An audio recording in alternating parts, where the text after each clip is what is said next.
The Gospel according to Mark.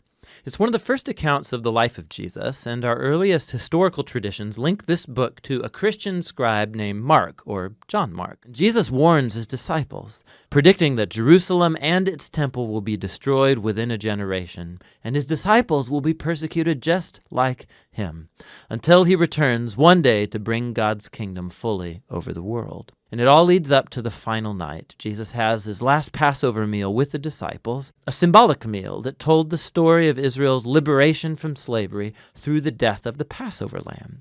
And Jesus takes these symbols and he gives them new meaning. They point to the liberation from sin and death that will happen through the death of the suffering servant Messiah. From here, the story rushes forward to Jesus' arrest, his trial before Israel's priests and the Roman governor Pilate, all resulting in Jesus' crucifixion. And it culminates in a key scene that matches the important scenes from Acts 1 and 2, except this time it's darkness that descends, not a cloud. And instead of the divine voice from heaven, it's Jesus' voice crying out before he dies. And then most surprising is that it's a Roman soldier who sees Jesus die, who grasps and then announces who Jesus is. This man was the Son of God. He's the first person in the story to recognize the story's shocking claim about Jesus' identity, that it's the crucified Son of God who's the Messiah, Jesus of Nazareth, who died for his friends and for his enemies. After this, Jesus' body is placed in a tomb, and on the first day of the new week, 2 women from his disciples come to the tomb, and they discover that the tomb is empty, the stone's rolled away, and an angelic man informs them that Jesus isn't here, that he's risen from the dead. And so he orders them to go and tell this good news to the other disciples, that Jesus is alive, that he'll meet them back up in Galilee. And the women, they're freaked out. Mark says that they fled from the tomb in terror, telling no one, for they were afraid.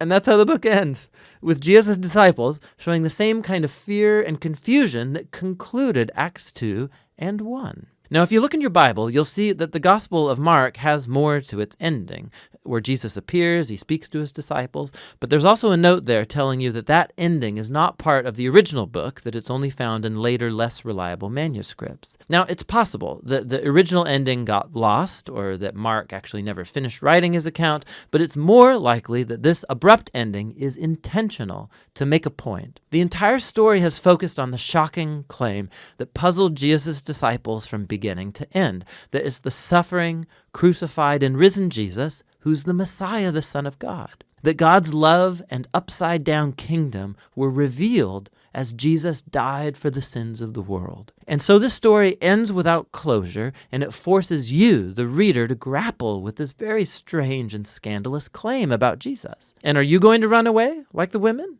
Or are you going to recognize Jesus as your king and go and tell the good news? And only you can answer that question. And that's what the Gospel of Mark is all about.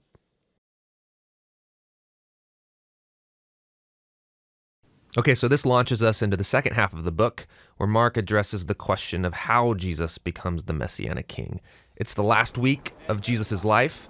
He goes to Jerusalem, gets in conflict with the religious leaders, and gets arrested. And he's put on trial as someone who's claiming to be the king of the Jews. He's even given a crown and a purple robe like a king would get, but it is all a cruel joke. Then he's mocked and beaten and hung up on a cross where he dies. And it's here in this crucial scene that we meet a new character, A Roman soldier who suddenly gets everything that's going on. He says, "Surely this is the Son of God." Which is crazy. It's an enemy who's first putting it all together, that Israel's messianic king is the crucified Jesus. That's the structure of the book of Mark. But the book doesn't end with Jesus dead on the cross. No. So on the third day, some women go to visit Jesus' tomb, only to find that it's empty. And then there's this angel standing there, instructing them to go and tell this good news that Jesus is alive from the dead. But instead, they run away and they don't tell anyone because they're afraid. And that's how the book ends. Which is a really abrupt ending. Yeah, it's so abrupt that later scribes did add an ending that brings more closure to the story. And you'll find that story in your Bible with a little footnote that says it was added much later. But Mark's a brilliant storyteller, and he's intentionally ended this book abruptly.